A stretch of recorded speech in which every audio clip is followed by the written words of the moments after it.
మన ఛానల్ని ఎవరైనా సబ్స్క్రైబ్ చేసుకోండి, సబ్స్క్రైబ్ చేయండి, లైక్ చేయండి, షేర్ చేయండి, కామెంట్ చేయండి, ఇక ఫాలో చేయండి. ఇక కథలోకి వెళ్దాం. ఆ ఇద్దరి దంపతులను వైకుంఠానికి మోక్షాన్ని ప్రసాదించాడు. ఆ ఇద్దరు దంపతులు అదృశ్యమయ్యారు.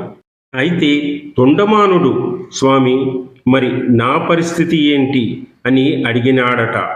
వెంకటేశ్వర స్వామి ఇలా తొండమానుతో చెప్పాడట.